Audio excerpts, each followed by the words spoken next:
My name is Gideon. I'm 33 years old, and I stood in my dead best friend's kitchen holding his baby daughter while his widow cried over a stack of bills she could not pay. And the truth I could not say out loud was that I never wanted to leave that room. Her name was Esme. The baby in my arms was Poppy, 4 months old that week, warm and heavy and smelling of milk and clean cotton. And the man who should have been standing where I stood, the man whose ring was still on Esme's hand, was my best friend Reuben, who had promised me he would come home and did not. I want to tell this the right way, so I am going to go back before I go forward. Because if I only tell you the part where I fell in love with the widow of the man I buried, you will think you already know what kind of story this is. You do not. It took me almost a year to understand it myself. Reuben and I grew up 2 ridges apart in Pearly Notch, a small town folded into the White Mountains of New Hampshire, the kind of place where the maples turn the whole valley the color of a struck match every October, and the winters come down hard and early. My father framed houses. His father framed houses. I learned to hold a chisel before I learned to ride a bike, and by the time I was a grown man, I was a timber framer, which means I build the heavy oak bones of a house by hand, cutting joints that lock together with pegs and no nails, the way barns were raised 200 years ago and are still standing. Reuben did not have the patience for wood. He had the patience for people. He was the loud one, the warm one, the one who could talk a stranger into helping him push a truck out of a ditch, and then talk that same stranger into staying for supper. When my parents died the winter I was 19, first my mother, and then my father inside the same gray season, it was Reuben who slept on the floor of my empty house so I would not have to be alone in it. I have never told anyone that. I am telling you because you should know what he was to me before you hear the rest. He enlisted at 22. The army sent him far from the mountains, and I stayed and built houses. And every time he came home on leave, we would sit on my tailgate and he would tell me I worked too much and I would tell him he talked too much. And both of those things were true.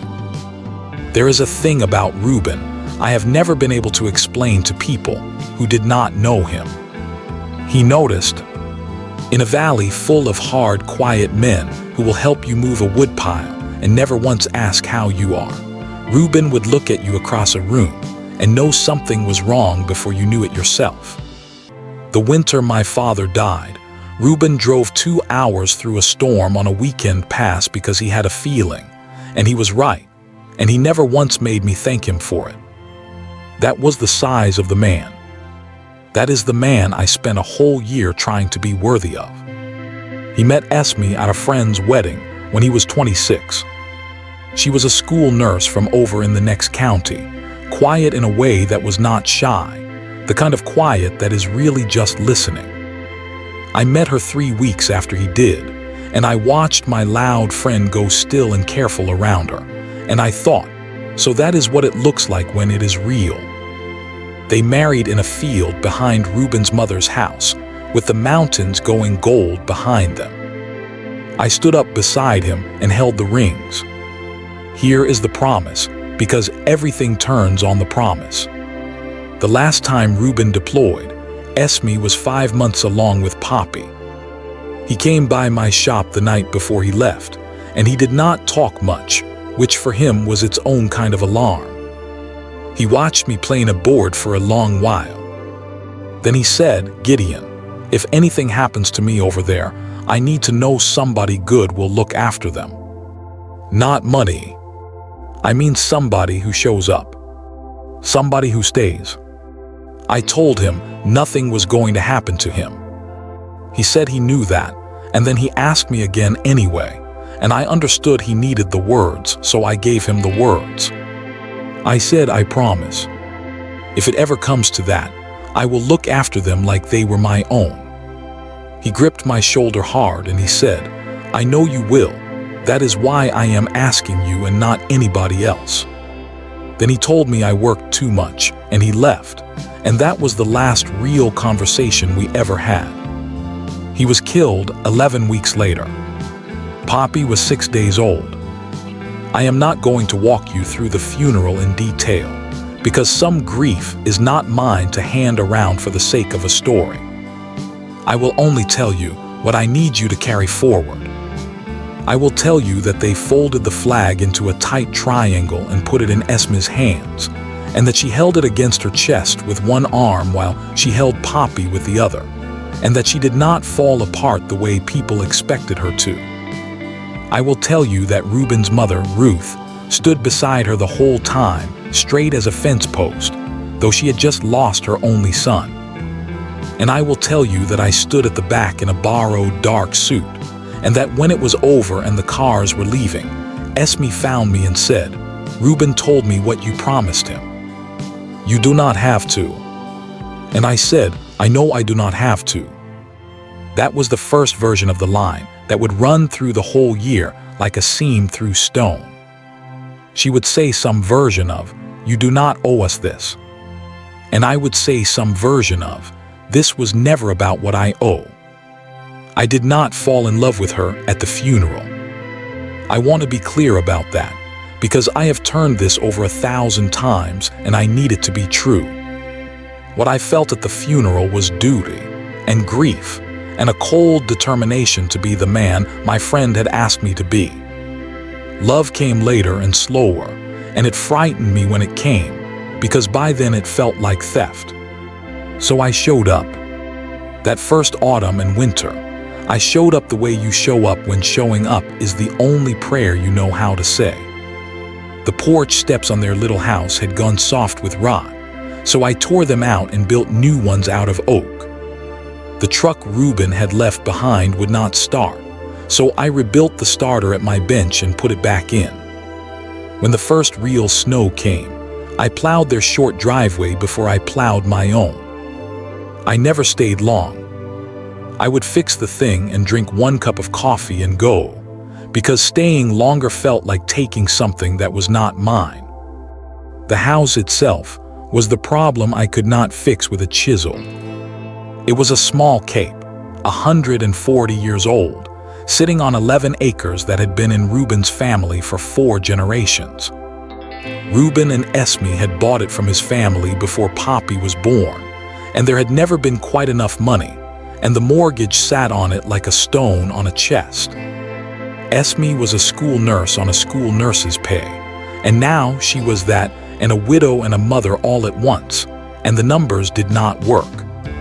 I could see it in the way she sorted the mail, setting some envelopes aside face down like they were too bright to look at. Then Malcolm came circling, and the numbers stopped being the worst of it.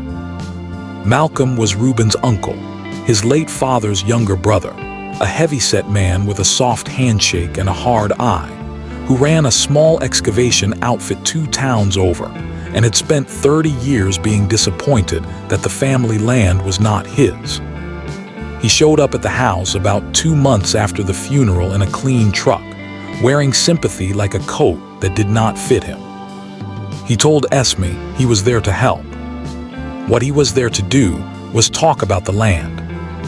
It turned out that years back, when Reuben and Esme were buying the house from the family, the sale had been papered through a family holding company that Reuben's father had set up, and Malcolm was still listed as a partner in that company, and Malcolm had a lawyer, and the lawyer had a theory that the transfer to Reuben and Esme had never been fully completed, and that the company, meaning Malcolm, still held a claim to a piece of the 11 acres, the back piece, the piece with the road frontage that had. Malcolm said none of this cruelly. That was the worst part. He said it kindly, over coffee that Esme poured with a steady hand, that may be the simplest thing, the cleanest thing for everyone, especially for the baby, would be to sell the land and let him take his fair share and let Esme walk away with something instead of drowning under that mortgage all alone. I was there for that visit. I had come to fix a leaking trap under the kitchen sink, and I stayed on my back under that sink long after the leak was fixed, listening, my hands gone still around the wrench. When Malcolm left, Esme stood at the window watching his truck go, and she said, without turning around, "He is going to take Reuben's land, Gideon. Poppy's land. And I am going to let him, because I do not have anything to fight him with." I came out from under the sink. I said, "You have me." She turned around and looked at me for a long moment, and there was something in her face I did not let myself name yet, something tired and grateful and careful, and she said, "You do not owe us this." And I said, "I keep telling you." It was never about what I owe. That winter, the thing I had been guarding against happened anyway, quietly, the way frost happens. I fell in love with her. It did not announce itself. It arrived in small, ordinary moments that I did not see coming. It was the way she hummed to Poppy without knowing she was doing it. It was the way she argued with me about whether a school nurse could fix a starter herself if she really tried, refusing to be only a person things were done for. It was the night I came by with a load of firewood and found her asleep on the couch with Poppy asleep on her chest, both of them rising and falling with the same breath. And I stood in the doorway with an armload of split oak and understood, all at once and too late, that I did not want to be anywhere else in the world, and that this was a terrible thing to want, because the only reason I was in that doorway at all was that my best friend was in the ground. I did the only thing I knew how to do with a feeling I was ashamed of. I put it into wood. Poppy had outgrown the borrowed bassinet, and Esme had been laying her to sleep in a laundry basket lined with a folded quilt, apologizing for it every time as though it were a failing, and I could not stand it. So one night in my shop alone, I pulled a plank of white oak off the rack, quarter-sawn, tight-grained, the good stuff I saved for work that mattered, and I began to build a cradle. I built it the old way, the way I build everything, mortise and tenon, no nails, pegged with oak trunnels I carved by hand. I cut the rockers from a single curved timber, so the grain would follow the curve and never crack. I worked on it late, after paying jobs, in the cold shop with one light on and the wood stove ticking. I told myself it was for Poppy, and that was true. I did not tell myself the other true thing, which was that a man builds a cradle for a child he intends to stay near, and that with every joint I cut I was quietly promising something I had no right to promise. I have built a great many things in my life. Barns that will stand 200 years. A church steeple over in the next town. The heavy frames of houses that strangers will raise their own children inside of, and never know whose hands cut the joints. But I had never in my life worked on anything the way I worked on that cradle. I measured twice and then a third time. I threw out a finished rocker over a flaw only I would ever have found. Some nights I did not cut a single joint. I only sat in the cold with the wood across my lap and my hands moving over the grain, thinking about a woman I was not allowed to think about, and a baby who deserved better than a laundry basket. I want to tell you about the night everything came to a point, because if there was one night the whole year turned on, it was this one. It was the second week of December, and a storm came down out of the notch faster than the forecast said it would, freezing rain first and then heavy wet snow, the kind that pulls wires down. Esme called me a little after 9. Her voice was level, which was how I had learned to know she was scared. She said the furnace had quit, the old oil furnace in the cellar, and the house was already going cold, and Poppy had a fever, a small one but a fever, and she could not get the furnace to light, and she could not get anyone on the phone in a storm like this. I was pulling on my boots before she finished the sentence. The roads were glass. It took me 40 minutes to drive 11 miles. When I came through her door, the house was cold enough to see my breath in the hall, and Esme was sitting in the front room in her coat with Poppy bundled against her, and there was that laundry basket beside her empty, because she was holding the baby herself, and the cradle I had not yet finished was not there to help, and I felt the lack of it like a physical thing. I went down into the cellar with a flashlight. The furnace was an old beast, and the trouble was a cracked ignition part that no amount of wanting could fix in a storm at night. I came back up and told her the truth, that I could not fix it until morning when a supply house opened, and I watched her take that in without breaking. Then I told her what we could do. We had the wood stove in the front room, the one I had been keeping her in cordwood for all winter, and we had a house full of blankets, and we had each other, and we would get the three of us and that baby through one cold night, and in the morning I would fix the furnace. So that is what we did. I hauled in an armful of oak and got the stove roaring, and I hung blankets in the doorways to hold the heat in the one room, and I dragged the mattress off the spare bed and put it on the floor near the stove. Esme laid Poppy down in the warm and lay down beside her, and I sat up in the chair by the fire to keep it fed, and for a long time none of us spoke. The fever broke around 1 in the morning. Esme felt Poppy's forehead and let out a breath she had been holding for hours, and she looked over at me across the firelight, and she said, quietly, so as not to wake the baby, "Thank you for coming. I would not have gotten through this alone." I said, "You are not alone. That is the whole point." She was quiet for a while. The fire popped. Then she said, "Can I tell you something and you not think less of me?" I said she could. She said, "Some nights the hardest part is not the missing him.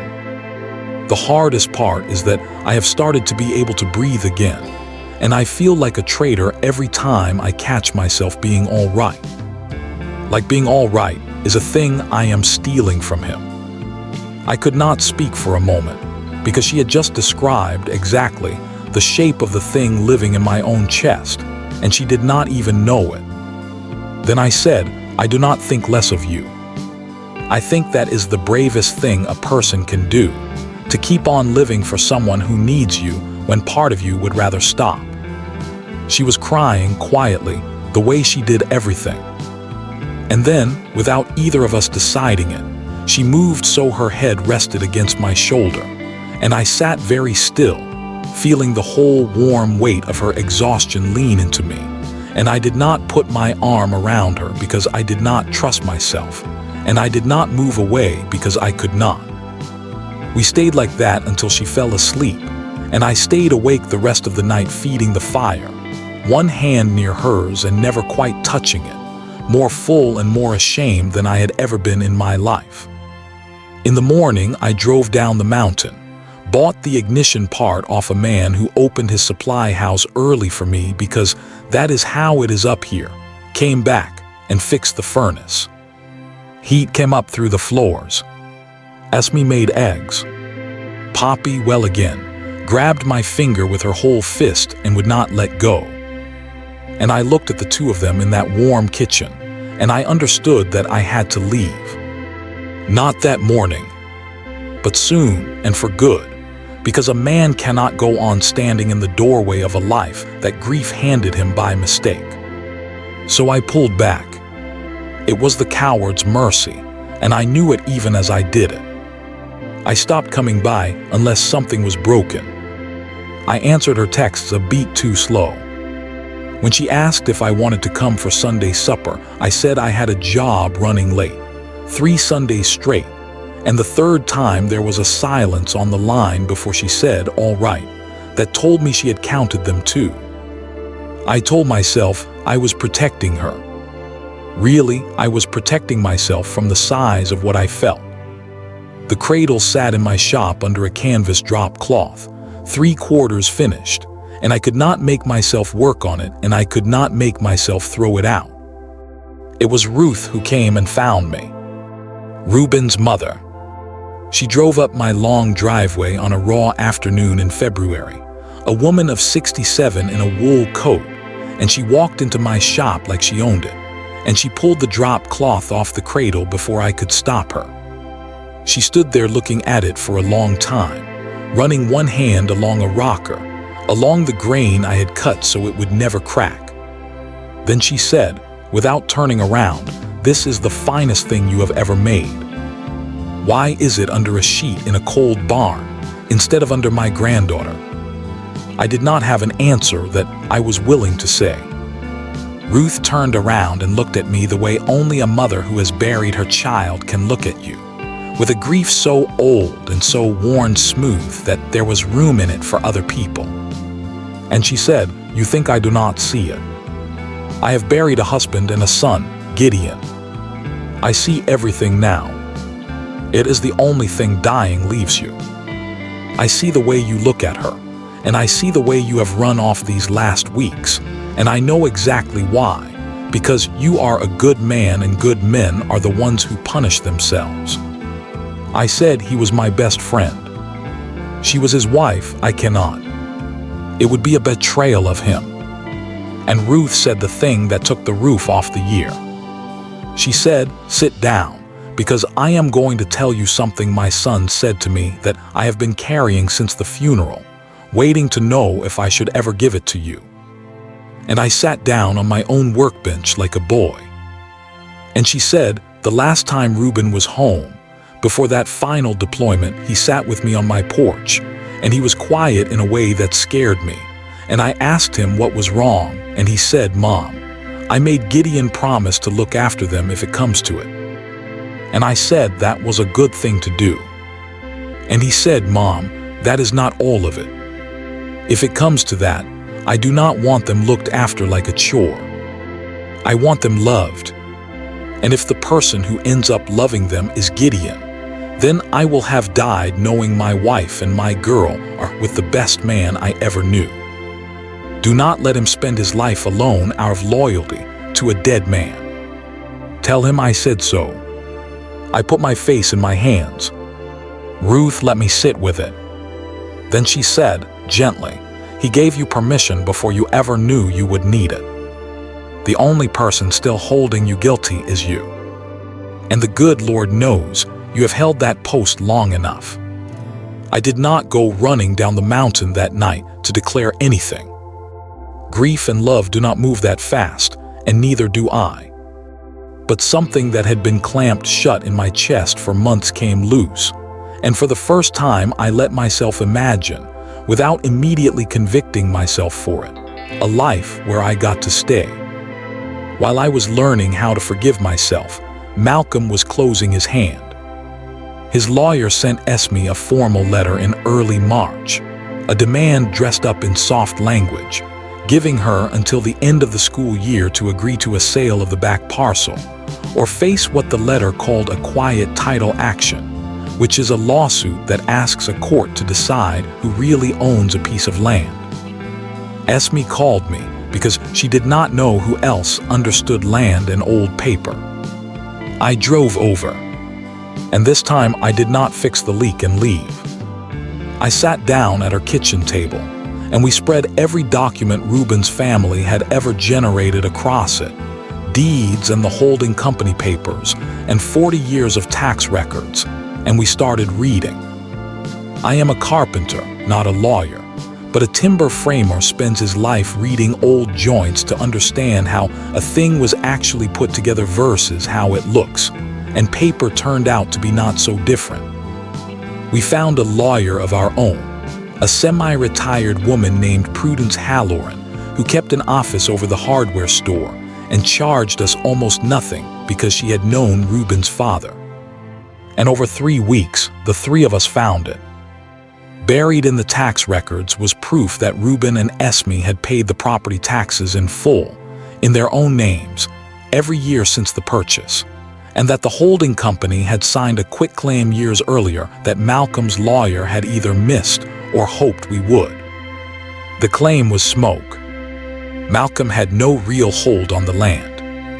He had been betting that a grieving widow would not have the money or the fight to make him prove it. Prudence told me something while we sat at that kitchen table that I have never forgotten. She took off her reading glasses and looked at the papers spread across every surface, and she said, "People like Malcolm do not win because they are strong. They win because everyone around them is too tired to fight, and grief is the most tiring thing there is. Then she looked at me over the top of the deeds and said, "You are the thing he did not count on." He counted on her being alone. She is not alone. That, she said, is the whole case. The rest of it is just paper. Prudence sent his lawyer 3 pages of citations and 1 clean copy of the quitclaim. Malcolm's claim folded within the week. He did not apologize. He sent no letter.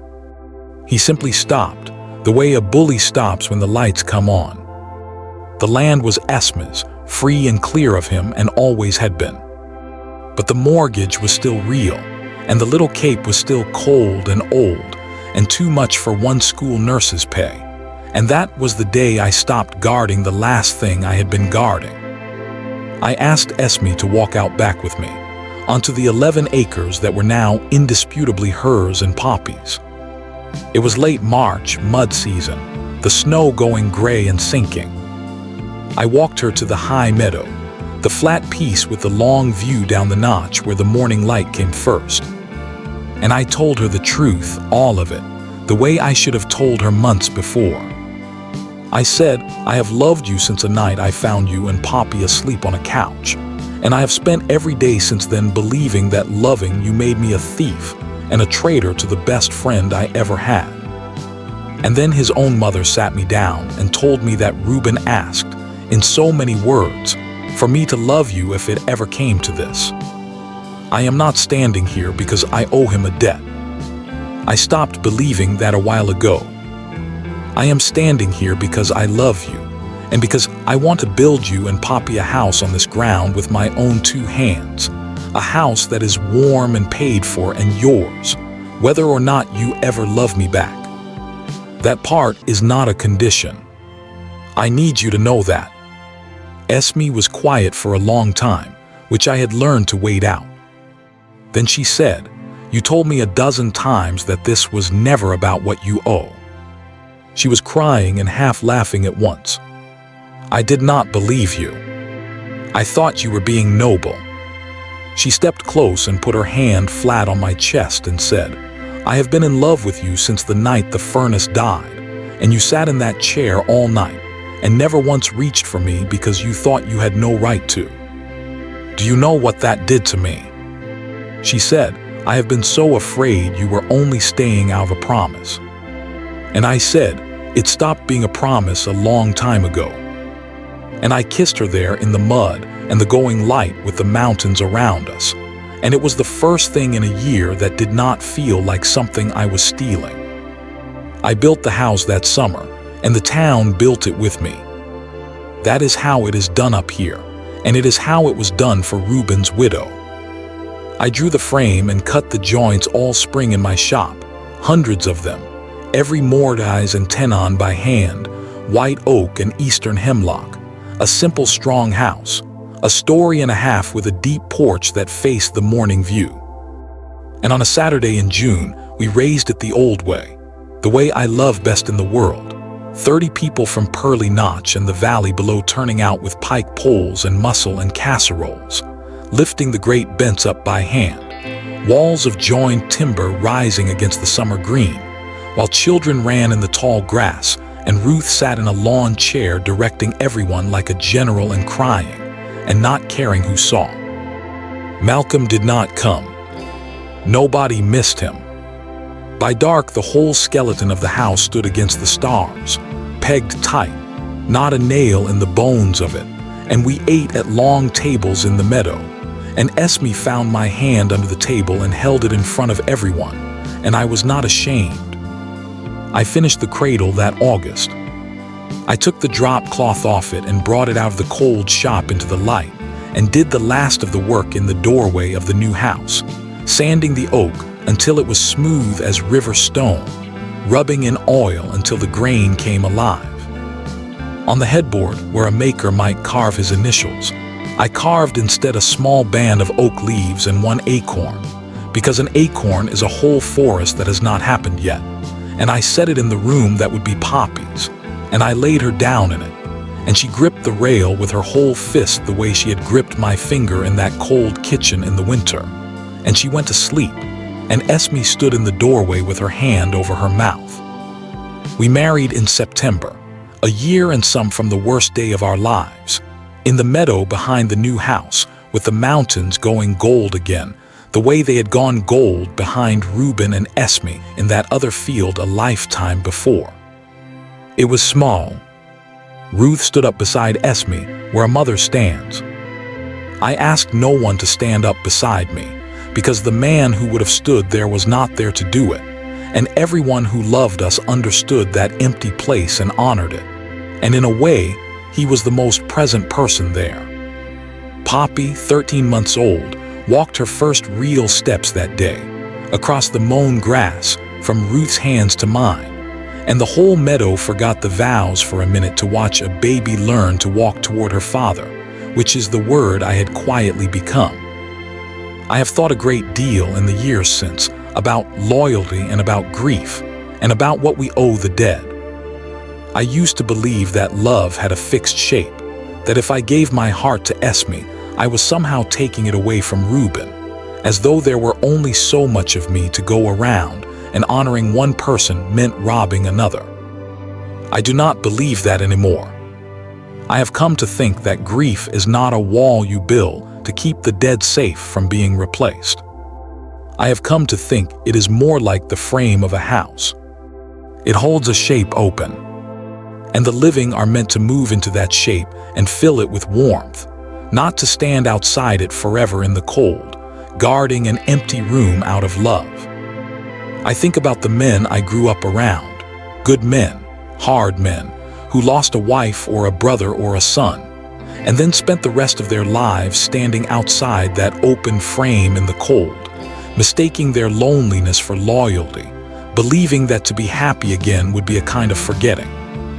I understand them now in a way I could not have before. I was very nearly one of them. I had my coat on and my hand on the door.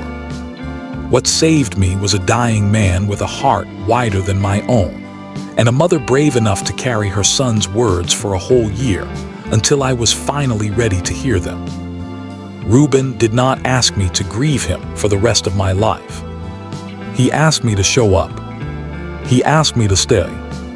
And when he understood, better than I did, what staying might one day become, he had the grace and the enormous heart to give it his blessing before he ever left, and to trust his mother to hand me that blessing when I was too lost in my own guilt to find it myself. Loving Esme and raising Poppy did not betray him. It was the last and best thing he ever asked me to do, and it took me a year of punishing myself to understand that doing it was not a theft from his memory, but a monument to it. Poppy is older now. She knows two fathers. She knows the one in the framed photograph on the mantle, the loud, warm man in uniform who loved her mother enough to give her away to a good future he would not get to see. And she knows the quiet one who built her cradle and taught her to hold a chisel before she could ride a bike. She will grow up knowing that she was never a chore anyone was stuck with. She was loved on purpose, twice over, by two men who each in his own way chose her. The cradle sits in our attic now, wrapped in a clean sheet, waiting. It is white oak, and it will outlast all of us. Someday, if life is kind, another child will sleep in it, and I will tell that child the same thing I will tell Poppy when she is old enough to understand it. That a good man asked another good man to look after the people he loved. That the second man was afraid for a long time, that love and loyalty were enemies, and that he was wrong. They were never enemies. In the end, they turned out to be the same thing, wearing two coats, standing in the same warm doorway, waiting for him to finally come inside. That is the whole of it. That is how I came to build a home for my best friend's wife and daughter, and how I stopped believing that my own happiness was a thing I had stolen, and how the promise I made in a cold shop the night before he left turned out to be the door into the only life I ever really wanted. His name was Reuben. He was the best man I ever knew. And the last thing he ever gave me was permission to be happy. Would you have let yourself love someone it felt like grief said you could not?